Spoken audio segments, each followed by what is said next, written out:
Bonsoir, mademoiselle, monsieur, bienvenue à Metro News. Voici les principaux titres qui seront développés aujourd'hui.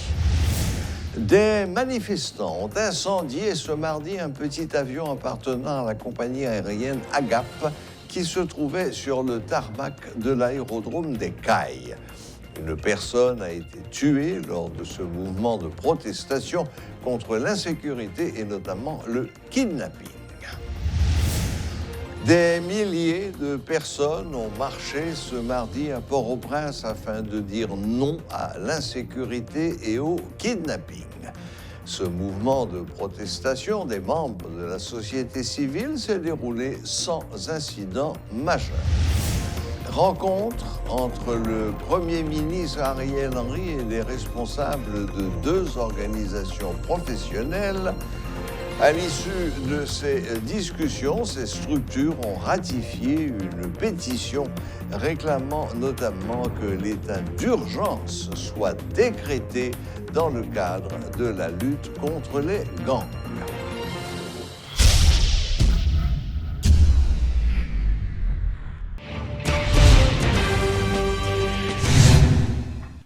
Des manifestants ont incendié ce mardi 29 mars un petit avion appartenant à la compagnie aérienne Agap dans la ville des Cayes lors d'une manifestation contre l'insécurité et la cherté de la vie qui a réuni plusieurs milliers de personnes.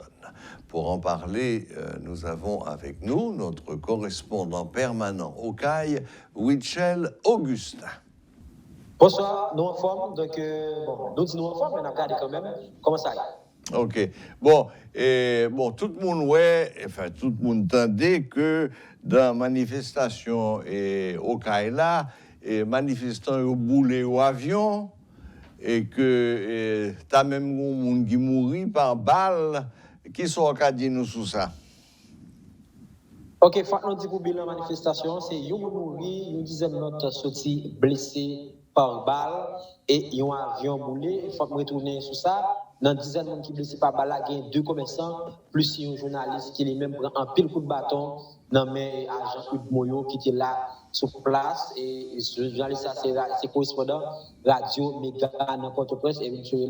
Jean-Vanel Soliman, il prend un pile coup de bâton dans mes policiers Hugues Moyo qui était présent. Et avion, ça, qui pour Léa, c'est pour organisation non gouvernementale qui est active, qui c'est Agap, qui lui-même c'est son avion qui était porté aide. Il y a de cela quelques jours pour des gens qui sont victimes après passage le 14 août 2021, l'avion ça qui mon boulé, population boulé. Jeudi 29 mars 2022. Avant ça, il y a une manifestation qui a commencé sur le boulevard 4 chemins au Caille, côté où nous parcouru environ 6 à 7 km à pied, puis arrivé devant l'aéroport Antoine Simon.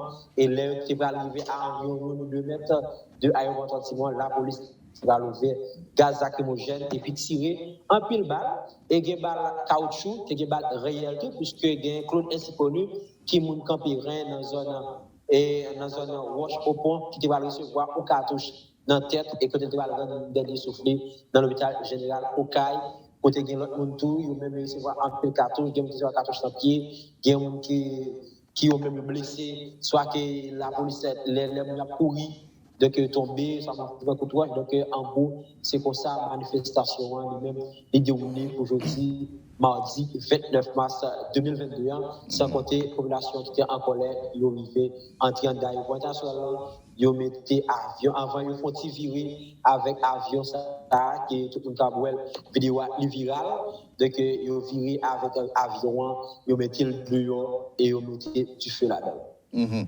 OK, bon, Wichel, non, mais nous apprenons pas bon ici que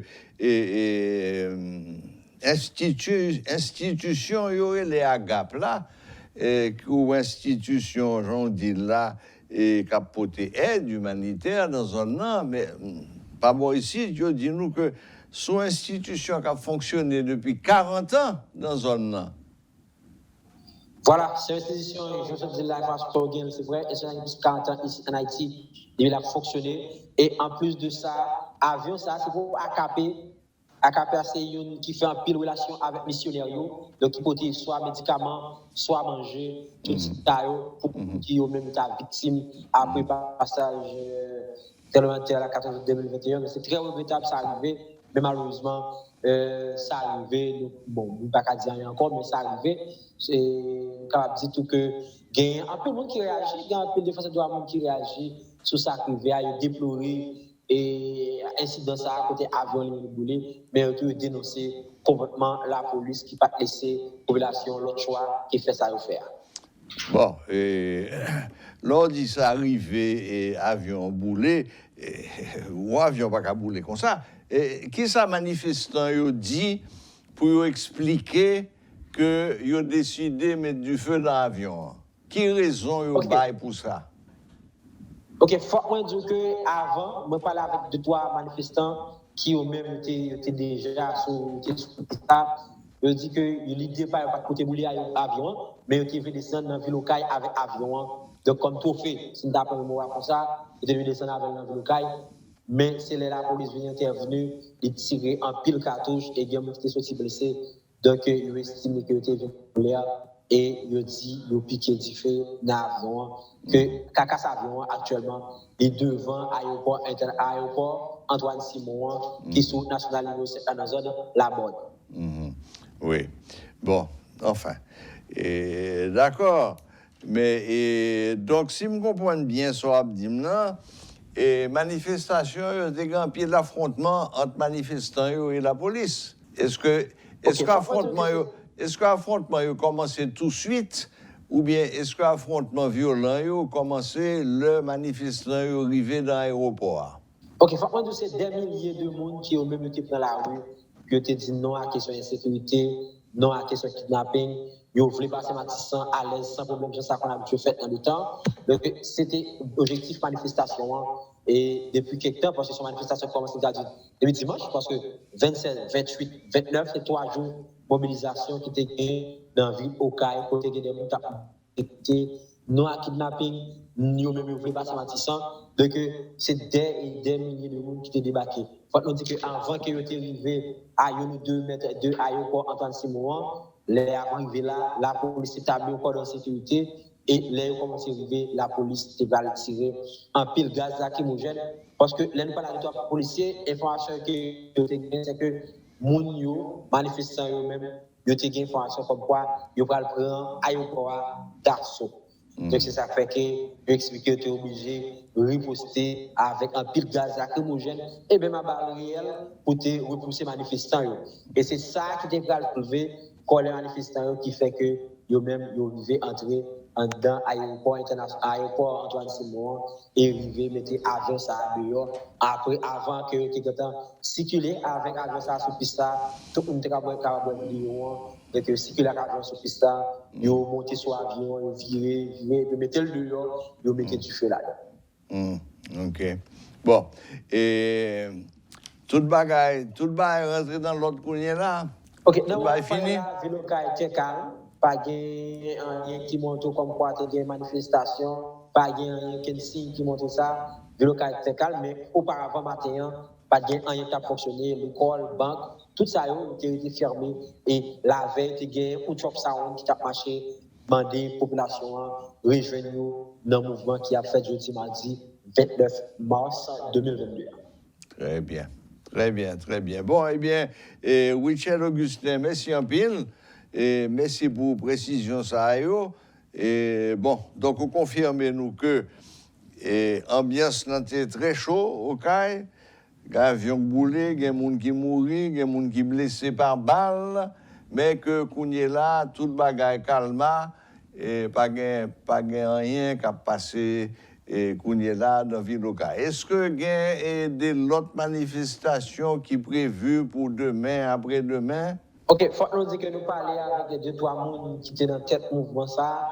Eh bien, ils disent nous que ils n'ont pas de jour, ils viennent pas de date, parce qu'ils sont vraiment fâchés par rapport à l'argent. La police n'a pas réagi. Mais ils disent pas de jour, pas de date pour la rue, pour continuer à manifester pour dire non à l'insécurité, non à kidnapping, et ils voulaient passer Matissan normalement. Pour faire ce que, pour capable réduire la question de la vie chère, Parce que les produits de nécessité, ils ont vraiment monté dans ce plan qui est différent par rapport à l'autre zone. D'accord. La responsable de communication de la compagnie américaine œuvrant dans l'humanitaire, ABI, a fait savoir que l'accident des Cailles est survenu alors que cette compagnie aérienne fonctionne en Haïti depuis plus de 40 ans. Suivez les explications de la responsable de la compagnie, responsable de communication de la compagnie AGAP, jointe au téléphone par Métropole. We've been in Haiti for 42 years. We've been flying cargo, mail, and humanitarian aid to about 300 missionaries. Well, there's not 300 throughout Haiti, but Haiti, Bahamas, and the Dominican Republic. There's about 300. The bulk of those are in Haiti, though. And so we fly weekly. And in times of disaster relief, we're flying continuous relief and supplies in. No, we do own the plane. And as for any of that other stuff, again, we're still trying to gather as much information as we can. Comme annoncé par une quarantaine d'organisations de défense des droits humains, parmi lesquelles le Centre Karl Lévesque et le collectif 4 décembre, aujourd'hui a eu lieu la grande manifestation annoncée avec comme objectif de dire non à l'insécurité et notamment au kidnapping. L'un de nos reporters a suivi cette manifestation, il était sur place. Nous allons donc le recevoir ici sur le plateau et il va nous dire ce qu'il a vu et comment ça s'est passé. Bonsoir Rudolf Pierre-Louis. Bonsoir Serge, bonsoir à toutes et à tous. Ok, donc vous étiez dans les rues avec la manifestation. D'après ce qu'on a vu, enfin de ce que j'ai vu à la télévision, il y avait du monde, mais ça s'est plutôt bien passé. Il n'y a pas eu d'affrontement avec les forces de l'ordre. Justement, il n'y a pas eu d'affrontement parce que, tout simplement au niveau de Delma 32, les agents de l'ordre ont dressé un cordon de sécurité pour forcer les récalcitrants qui voulaient investir l'autoroute de Delma jusqu'au niveau de Delma 48, Delma 60, entre autres, même à Pétionville, de respecter le parcours initial. Donc c'est seulement cette petite discussion qu'on a enregistrée au niveau de Delma 32, mais mis à part ce point, il n'y a pas eu d'affrontement entre eux, les protestataires et les agents de la PNH. Il faut dire que... D'après ce qu'on a vu à Delma 32, ce n'était pas seulement des policiers qui étaient là, il y avait aussi d'énormes camions qui barraient complètement la route. Justement, donc la police, on peut dire que de son côté, avait pris des dispositions, non seulement pour sécuriser les vies et les biens, et en même temps pour faire respecter le parcours initial d'après les constats. Maintenant, il faut dire que tout a commencé aux environs de 10 h du matin. Sur le Champ de Mars, il y a eu un grand rassemblement. Et le parcours, le cortège a commencé. Et, disons, les protestataires ont investi l'autoroute de, la route de l'Alu, en passant par Nazon, jusqu'à se rendre au niveau du carrefour de l'aéroport. Et à ce moment-là, il y avait un autre groupe qui attendait. Et à partir de là, on a commencé par dire qu'il y a des milliers de citoyens qui ont fait le déplacement, non seulement ceux des organisations sociopolitiques, mais également, on a remarqué, des citoyens issus d'horizons divers, des professeurs, des universitaires, des écoliers. Il y avait même des avocats, exactement, et justement, qui étaient venus pour protester contre le kidnapping, parce qu'ils ont fait savoir que personne n'est à l'abri de l'insécurité, notamment le kidnapping. Donc, cette cause, elle est légitime, c'est important de l'épouser. Donc, ce qui explique la présence de quelques handicapés. D'ailleurs, on doit le souligner, on a remarqué des handicapés, ils étaient plusieurs à prendre part à ce mouvement. Et selon leurs témoignages, ils ont fait savoir qu'eux aussi, ils sont victimes de l'insécurité. Parce qu'au Bel-Air, il y a eu un parmi eux qui a été tué par des bandes armées. Donc finalement, c'était l'occasion pour eux de protester contre l'insécurité. C'était des handicapés en chaise roulante ou bien en béquille ou bien... En béquille. En béquille, pas de chaise roulante. Non, non, pas de chaise roulante. En béquille. Et là maintenant, jusqu'au niveau de Delma 32, il n'y a pas eu de casse, il n'y a pas eu de dérapage. À l'intérieur de Delma 32, il n'y en a pas eu non plus, jusqu'à se rendre au niveau de l'ALU pour retourner au Champ de Mars, là où l'organisateur, à savoir Jean-Robert Argan du collectif 4 décembre, a fait une déclaration. Il a souligné que c'est une journée réussie. Pour lui, c'est une journée réussie parce que le mouvement s'est déroulé sans incident majeur. Donc, c'est un mouvement réussi. Quelques pneus enflammés. Quelques pneus enflammés, justement. Pas C'était depuis et surtout, la ce matinée. qui m'a frappé, des pneus enflammés, mais qui ne barraient pas complètement la route, le passage. Non. Qui était Au niveau de regroupé Delma 47. comme un gros boucan au milieu de la rue et qui absolument. n'empêchait Voilà. personne de passer à côté. Au niveau de Delma 47, on a remarqué depuis 9 h du matin, il y avait des pneus enflammés. Alors, c'est un groupe de jeunes dénommé Base 47. Ce groupe a fait savoir qu'il est non seulement là pour apporter sa collaboration par rapport à la marche, mais également pour exiger le départ du gouvernement en place. Et il faut dire que parallèlement, on a remarqué, mis à part cette marche, il y avait l'activiste politique Arnel Bélizaire qui, d'un autre côté, profitait de la situation pour faire passer ses revendications. Parce que, de son côté, il dénonçait l'insécurité, mais en même temps, il en a profité pour exiger le départ inconditionnel du pouvoir en place. D'ailleurs, lorsque Jean-Robert Argan se trouvait au niveau du Champ de Mars pour faire sa déclaration, eh bien, il faut dire que le groupe ayant à sa tête Arnel Bélizaire était encore à Bourdon. Donc voilà, de son côté, c'était une autre activité, comme certains ont souligné. Mais enfin, on a quand même pu entendre dans la manifestation, même celle de Jean-Robert Argan, il y avait quand même de temps en temps des individus qui faisaient entendre leur voix et qui réclamaient le départ du Premier ministre. D'ailleurs, lors d'une conférence rage. de presse, lors d'une conférence de presse, Argan avait reconnu cela. Je lui ai posé la question, je lui ai dit, mais est-ce que vous n'écartez pas la possibilité qu'il y ait quelques personnes qui infiltrent en ce mouvement? Il a fait savoir, oui, on ne peut pas tout contrôler sur le parcours. Il y en a qui vont venir pour dénoncer l'insécurité, pour protester contre le kidnapping, mais il y en a qui vont également profiter de la situation pour exiger le départ du Premier ministre Ariel Henry. Ou même tout simplement faire du désordre, ce qui, heureusement, ne s'est pas vérifié. Mais on doit souligner que certains protestataires interrogés ont fait savoir qu'aujourd'hui, ils ont un comportement de bon enfant, mais ce mouvement qui a eu lieu, qui s'est déroulé de manière pacifique, ne s'arrêtera pas. Ils n'ont pas donné de date, ils n'ont pas donné de jour, mais ils ont fait savoir que dans les jours à venir, il y aura d'autres mouvements et ils ne seront pas comme ils étaient aujourd'hui, c'est-à-dire avoir un comportement de bon enfant. C'est ce qu'ils ont fait savoir. Ça s'appelle un pinga, ça. Pinga pour la rue. Bon, ben écoutez, il ne reste plus qu'à attendre et voir venir. Mais encore une fois, on l'a dit l'autre jour quand on a interviewé le père Maisonneuve et Jean-Robert Argan. Protester contre l'insécurité, bon, ça, il n'y a pas un Haïtien qui, dans le pays, est prêt à accepter cet état de fait, cette insécurité insupportable. Justement. Mais est-ce que mettre quelques milliers de gens dans la rue et qui crient non à l'insécurité, est-ce que ça va avoir pour conséquence de faire les bandits déposer les armes? Jean-Robert Argan était conscient de cela.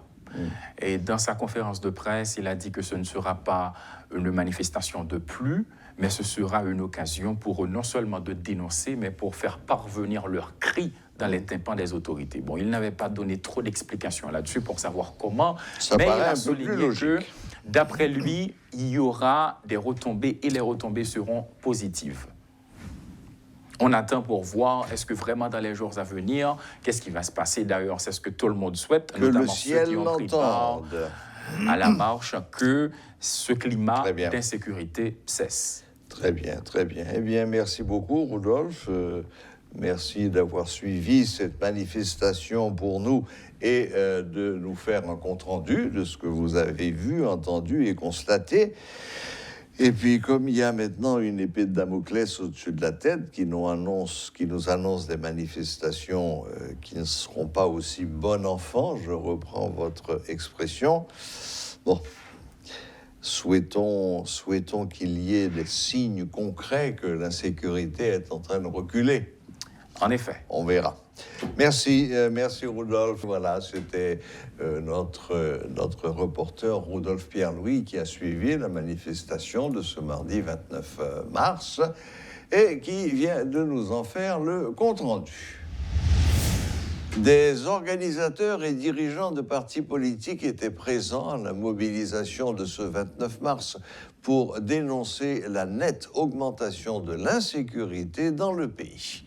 Le responsable du collectif 4 décembre, Jean-Robert Argan, l'un des organisateurs, dit rester convaincu que ce mouvement sera un tournant dans la bataille contre l'insécurité grandissante dans le pays. 3 journées de grève sont envisagées comme poursuite de ce mouvement, a pour sa part déclaré Maître Arnel Rémy du collectif des avocats pour la défense des droits humains. Nous pensons que c'est une belle bagaille que les Haïtiens sont capables de mettre ensemble. Et même si ils ont des convictions différentes l'une de l'autre, ils sont capables de marcher l'une à côté de l'autre. Parce qu'il s'agit de pays. Nous ne parlons pas de monde, nous parlons de pays, nous parlons de l'avenir. Nous ne pas viser personne. Nous ne pas droit nous viser personne. Mais c'est obligation nous viser ça nous voulons pour le pays. Nous. Parce que pour demain, pour nous connaître qui monde est capable de choisir pour diriger le pays, nous, pour mener nous vers un développement et nous vers ça la vivre aujourd'hui. Donc c'est un compliment pour tout le monde qui participe. Tout le monde. Indistinctement, toute population, tout le monde qui participe, exprimer, malgré la peur qu'on a, exprimer rejet contre un bagage qui a bloqué l'évolution, qui c'est gangstérisme, qui c'est terrorisme, qui fait pour arrêter, pour que finalement nous soyons capables de développer, pour les partis politiques de développer, pour que les citoyens puissent circuler, pour les paysans qui rentrer avec marchandises dans la ville, pour ne pas bloquer, pour ne pas enterrer nous, pour ne pas que nous maïs de vos poules. Bataille là pour continuer. Donne-moi d'autres. Parce que nous allons réfléchir là. Pour le connaître, si pour nous lancer un modèle de grève, nous avons réfléchi. Fonzi Ariel Henry et toute son équipe. Faut bien sûr des décisions nécessaires pour faire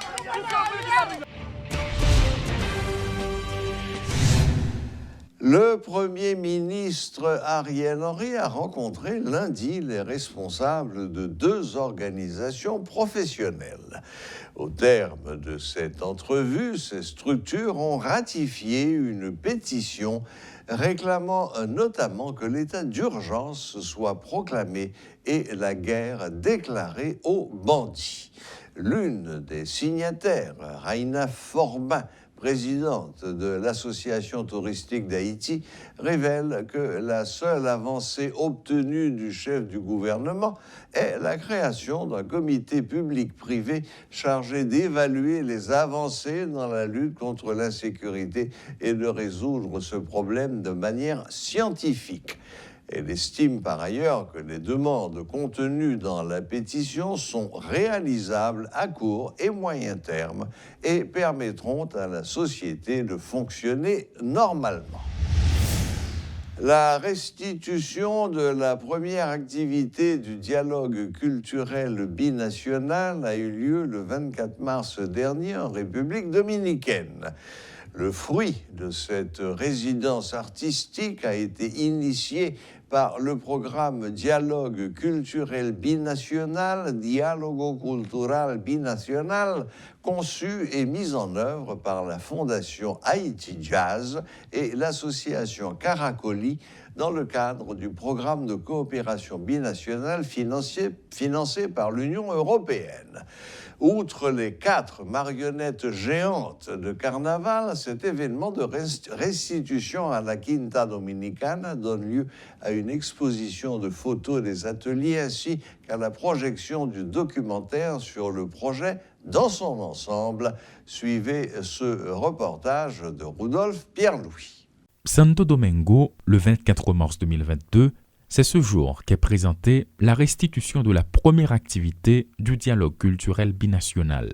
Le fruit de cette résidence artistique, initiée par le programme Dialogue culturel binational, est conçue et mise en œuvre par la Fondation Haïti Jazz et l'association Caracoli dans le cadre du programme de coopération binationale financé par l'Union européenne. Outre les 5 marionnettes géantes de carnaval, cet événement de restitution à la Quinta Dominica donne lieu à une exposition des photos des ateliers ainsi qu'à la projection du documentaire sur le projet dans son ensemble. Milena Sandler, directrice générale de la Fondation Haïti Jazz, présente le projet. C'est avec cette belle expo de restitution que s'achève la composante carnaval et tradition du dialogue culturel binational, projet d'échange artistique entre Haïti et la République dominicaine, qui s'étend sur 18 mois, conçu et mis en œuvre par la Fondation Haïti Jazz et l'association Caracoli, dans le cadre de coopération binationale financée par l'Union européenne. Ce volet, je ne vous le cache pas, a été ardu à mettre en œuvre, car dans le dialogue culturel binational, c'est l'un des seuls qui ne s'appuyait pas sur une organisation ou un événement préexistant. Oui, nous avons des similitudes, mais nous sommes aussi différents, et c'est cette diversité culturelle qui fait la richesse de cette île. Il nous faut prendre exemple sur les artistes, sur leur façon de communiquer, car nous pensons que ce langage particulier est capable de franchir toutes les barrières. Nous sommes également convaincus que c'est surtout par ce type de projet que la compréhension mutuelle entre les citoyens de nos deux pays peut se concrétiser. Cette composante carnaval et tradition a été une réussite grâce au concours d'un grand nombre d'amis, de collaborateurs, de partenaires, d'artistes et de coordonnateurs. Quelque temps plus tard, en prélude au carnaval, certaines des œuvres créées en République dominicaine ont voyagé pour aller trouver Ernst Payen, artiste plasticien de Jacmel, afin qu'il y apporte sa touche artistique. Les artistes des deux pays ont échangé leur savoir et leur approche pour intégrer des matériaux recyclés dans leurs masques et costumes de carnaval. Deux artistes, Luis Riva et Ernst Payen, évoquent leur satisfaction. Nous avons joué une bonne entente avec l'artiste qui travaille avec là, et comme si problème politique pays a été rendu pas de venir joindre à temps pour atelier, mais ça pas imposer me travail là carrément Jacmel et puis en communication avec lui, en partager des images aussi, et puis ça a été réalisé. Moi te fait 5 marionnettes pour tête moi individuel et non seulement lui-même il te fait 5. Dans 5 salles te fait lui te renvoyer 2 Jacmel et puis pour me mettre touche pas me la donne. Voilà c'est OK là. Me te mettre touche moi dans jambe marionnette ça dans poignette marionnette ça et puis me te défiler avec dans carnaval Jacmel là. Que me hubiese encantado. J'ai très envie de participer dans un atelier parce que l'idée originale là c'était pour un artiste dominicain à participer dans un atelier dans Haïti et pour un artiste haïtien venir participer dans un atelier ici. Mais moi pas réussi à aller participer dans un atelier en l'autre bord et c'est vraiment un voyage que nous avons très envie de faire. Tengo muchas ganas de hacer. Oui, pour moi c'est un gros succès et puis moi t'ai aimé binational là son projet qui pour prolonger et pour qui pour durable parce que c'est un vrai projet qui aide Haïti en pile, qui aide en pile jeunes, en pile artistes plasticiens, même gens avec. Una experiencia. Dialogue binational là pour moi représenter une opportunité. Plus que casser ou traverser frontières, nous sommes capables de créer des liens, créer des amitiés. Creamos lazo de amistad porque el resultado es palpable. Parce que le résultat est palpable. Nous, avec deux nations, nous réussi à échanger, dialoguer, et échanger tout dans la langue nous et nous le résultat là. Y el resultado está acá. Moi t'ai aimé chacun projet comme ça Haïti Jazz a fait artistiquement même si c'est pas moi qui choisi. Jacmel là, il y a un paquet d'artistes. Jacmel son ville artistique, son ville culturelle liée. Il y a un paquet d'artistes. Ou des artistes un peu qui plus fort passer toujours. Et puis bien que nous chacun nous unique, on ne doit pas joindre deux monde tant comme mais l'autre artiste yo pral joindre il pas gen l'autre monde tan cool tout parce que talent c'est qu'on s'allie dans Harlem. Chacun monde gen style pa yo. Bueno, sería sumamente interesante porque L'étape très intéressante, dans l'occasion, ça nous fait marionnette, mais nous avons fait l'autre échange avec l'autre artiste, l'autre domaine dans tous les deux pays. donde haya ese intercambio de países.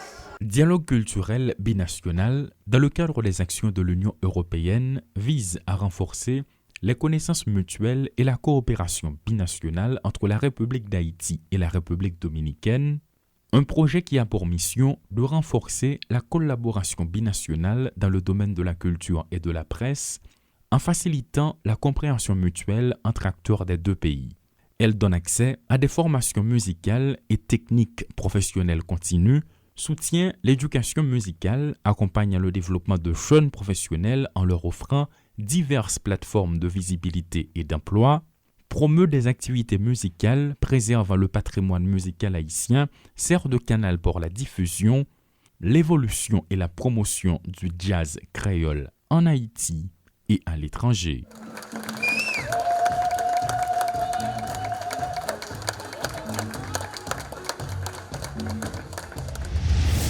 Voilà, la boucle est bouclée. Merci de nous rester fidèles et à la prochaine. Même heure, même chaîne.